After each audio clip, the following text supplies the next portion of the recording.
This is Beyond a Reasonable Doubt with your hosts, Mark Geragos and Adam Carolla. Yeah, get it on. Got to get on the Choice Big Man Mandate. Get on. Welcome to the best 15 minutes or so in the universe. It's Beyond a Reasonable Doubt. I'm Adam Carolla. That's Mark who? Mark Geragos is going to join us in a second. God knows he's the only one I know is busier than I am. But good news, Dan Lust, who works for his firm, is on the blower with us. Good to see you, Dan.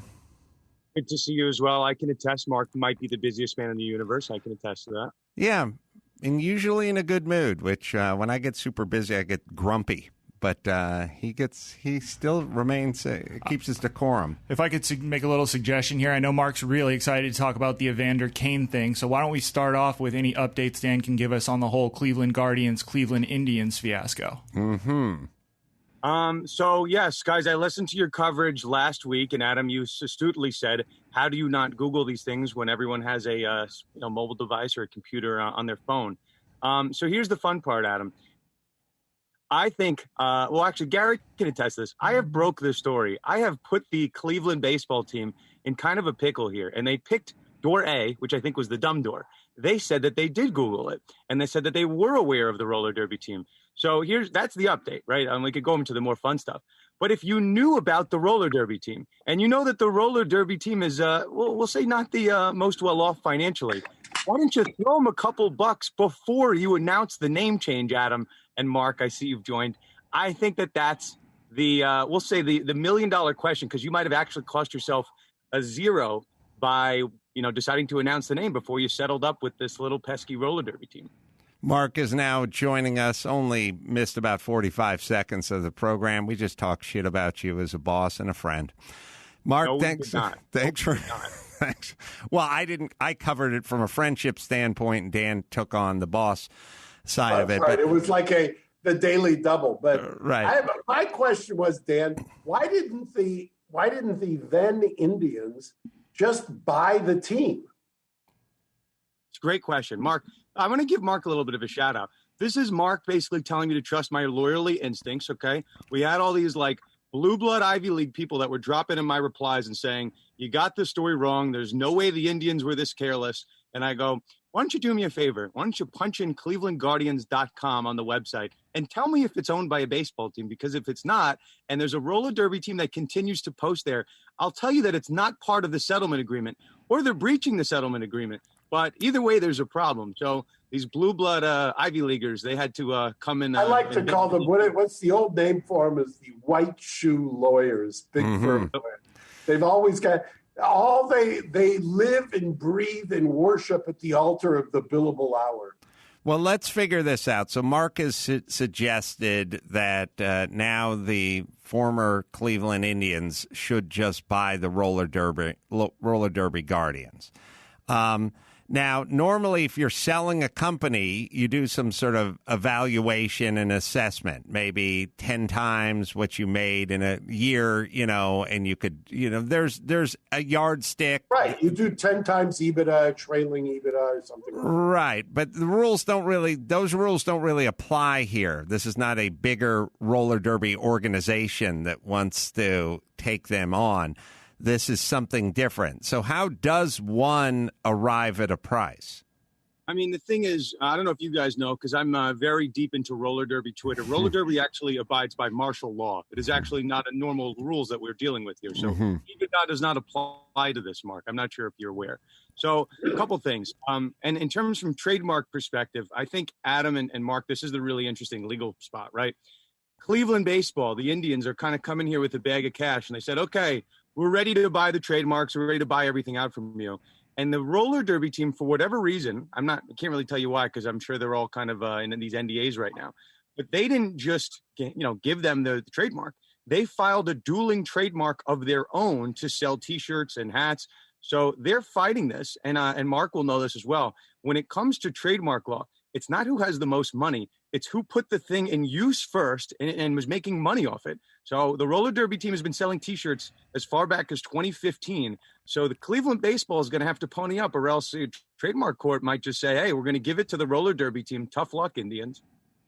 And when do you know, Mark, as the money guy, when do you know the point to stop? I mean, obviously, you want to get as much money as you possibly can out of the Cleveland Indians, but at a certain point, they're going to tell you to pound sand, or we'll see in court, or some version of that. How do you know when that moment is to say, fine, settle up, cut a There's check? various inflection points in most litigation.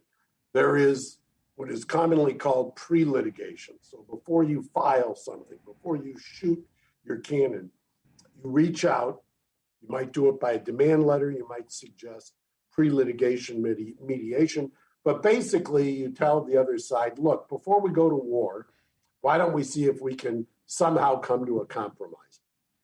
Now, I oftentimes, the cynic in me thinks that a lot of times this is where lawyering is crucial. Because if you've got the right kind of lawyer who can assess the legal situation accurately, who's been through battles like this and understands what it's going to cost, and can then do the analysis of whether or not you're going to win, lose, or draw, and what it's going to cost you, that's what generally, there's, I'm sure, in-house counsel or general counsel for the Indians. He wants somebody to make that assessment, because most in-house counsel or general counsel are not going to be IP, intellectual property mavens. So they're going to look to somebody to tell them, give me this assessment. Then you do what I kind of do from the outside looking in, is you say, okay, how much is this going to cost? Who do I usually use to go to war for me? Cleveland has got a couple of the very large white shoe big law firms that are based and grew out of Cleveland. They've also got some scrappy smaller firms. So depending on who their firm is, they're going to ask for an assessment from the firms. But before this became a thing and guys like Dan were on the internet with it, they should have and could have settled this. And I would, if you're advising me, would have said, look, just buy the damn team.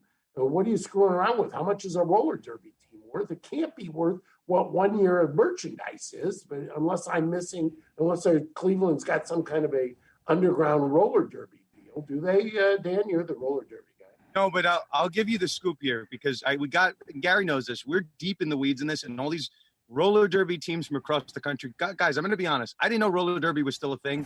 There's men's roller derby. There's women's roller derby. It's all over the place. I have a question for you, Dan. Do you know who Dick Lane is? That sounds inappropriate, Mark. I'm not answering that on the record. He's the gayest bowler ever born. Dick Lane was the original roller derby announcer in L.A. for the Thunderbirds. See, yeah. Adam, I have to be careful with the last name like Lust. I never know where Mark is going with these comments. So I know. The two things I learned from this year was that roller derby was huge and QAnon was everywhere and propelling every social movement. So to Mark, to your question, I got an interesting DM from the commissioner of the Women's League. It's a very big league. It's like 240 teams. And she told me, she goes, you want to hear my theory as to why the Indians did this? And I said, of course, I'd love to. So we sat down with her, and she basically said, did you know that twice since October of 2020, pro teams have stolen roller derby teams that have not paid them a dime? This would be the third one. So I was telling Adam before you joined, Mark, I said, interesting. So I played a little bit of chess with the Indians over here with their white shoe lawyers. I said, did you guys Google it? And they put their press release out that they Googled it. So I told Adam, I go, it's almost worse if they Googled it and they know because they didn't pay them. So then you take it to the next logical level. They spent, a couple thousand, tens of thousands on market research. You know what? They also probably figured out if they knew about the roller derby team, they probably knew that the last couple teams that stole from the roller derby team didn't pay him a dime. So that's probably, that's what the inside people are saying, that there's a history of kind of pilfering from roller derby teams. And it took, Mark, one of your associates to put a spotlight on them and give the roller derby team that liquid confidence to file a trademark and go after Goliath. I think it's the best story. Well, I think anytime you're trying to explain smart people doing dumb things, there's some other alternative answer, where you go, these guys are smart, they're educated, they're well-seasoned. Why would they be this stupid? And I think Dan's answer may be the more likely answer, which is they're not that stupid. They saw precedent in the last two times this went off, and they thought, and by the way, I guess, but it's kind of interesting that they said they checked. Now, what were the other two sports teams, and how is it they got off? What were the other two? Yeah. And by the way, before I lose the thought, why is Guardian such a great name? But do not know. It's a terrible. Yeah. It's not a terrible name. One, and the people in Cleveland, this is why it's kind of gone viral. People hate the name, and they're trying to. It's kind of this like bipartisan issue because some people love the Indians, they want to keep the Indians.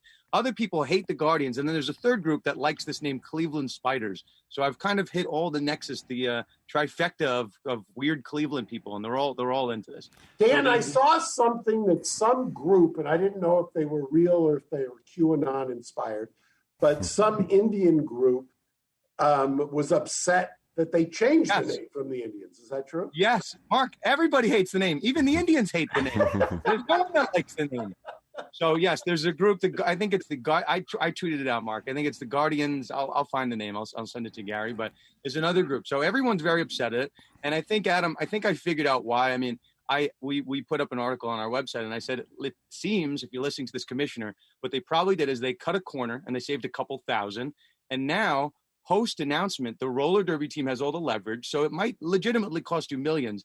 And then I was trying to think to myself, why were they trying to save a couple $1,000s? And then, Adam, I remembered what you said last week. You said that they went for Tom Hanks over Drew Carey. I think that was the difference. That couple thousand upgraded you to Hanks. That's right. They just should have paid the roller derby and gone with Drew. Now that's a theory I can buy in. Yeah, you could have got Drew Carey for pennies on the Tom Hanks dollar. All right. Evander Kane, NHL player. He's divorcing his wife, and she claims that he bet on and shaved points or threw games for the I'm not sure which team he played on. San Jose Sharks. And he wasn't a goalie, right? No. So it would be, you could shave something maybe. It'd be difficult to throw a game per se. Shaved ice. Right, shaved ice. Yeah, what's an update on that story? So if people, I mean, I'm not the biggest hockey fan, but if someone's going to have an accusation that's like the 1919 Black Sox, it's going to come across my desk. So it's an ex-wife. It's really messy. So basically Sunday morning, if you guys aren't following, it's basically a combination of Pete Rose and the 1919 Chicago Black Sox, and maybe a little bit of that Boston College point shaving scandal way back when. So Sunday morning, it looks like, I think it was Saturday morning, Evander Kane sends this really kind of strange email to his wife, Anna Kane, and basically says, hey, I need you out of the house. Put the keys in the mailbox. The realtor's going to sell the house. And, she posts that email online, and it said, like, thanks in advance. That was the shoe that dropped? That was the initial. She posted this email, and then she went on the kind of the bender posting stories. So I've sent a lot of emails to my wife. I've never signed one. Thanks in advance, Dan Lust. That would be a real way to get in a lot of trouble. And Mark knows my wife. That would not go well. So I think that's. Yes, I've given Dan a wide berth for paternity leave. I will dispute that, but you're my boss, so we'll go with it. Here's the update. Okay, so for about 24 hours, she's kind of going on this tirade and just posting, the person that she thinks that he's having an affair with. The wife is tagging the alleged mistress, and now the mistress is a Tegan, but not related to Chrissy, right? I think so. But the soon-to-be ex-wife is taking screen videos of the mistress and posting it on her own story. So it's getting kind of volatile. She's putting pictures up. Gary Bettman, commissioner of the NHL, why aren't you investigating this? A player betting on his own team, and it's insane. So all we know that happened, guys, it maybe it's an update, maybe it's not. I know Mark and you guys are probably familiar with the Instagram world. Of all those allegations, right, the ones that the mistress and he abandoned the kids and all this other stuff, Instagram stories are supposed to remain up for a full 24-hour period. So, I'm following the story very closely. I would keep checking periodically.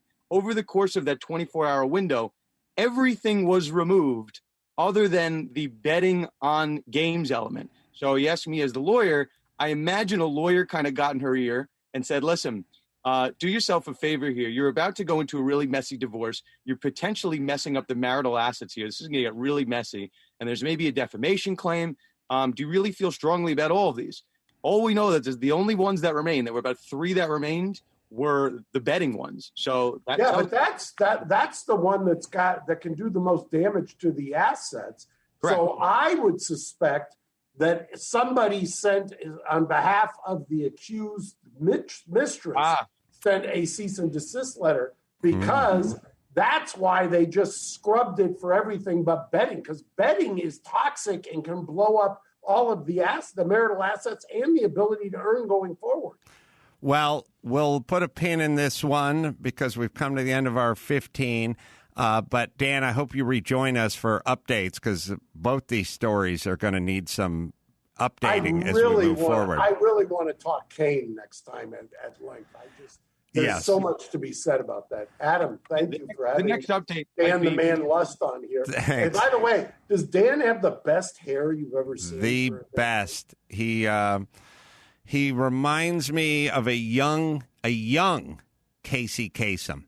Yeah. Google that shit, and you'll see some of the best Armo hair. Or what was he? Was he Armo? No, I think he was Lebanese. You'll see some daughter, of the. She's going to slap me if I'm wrong. Yeah, Dan, you got some Lebanese in your. Go do a deep dive. 23andMe. Yeah, do a 23andMe. I'm on it, guys. Ancestry.com. I'll give you the update next time I'm back. Lebanon. All right, so until next time, it's Adam Carolla for Mark Geragos and Dan Lust saying mahalo. Thanks for listening to Beyond a Reasonable Doubt. Stay tuned for more bonus episodes coming soon.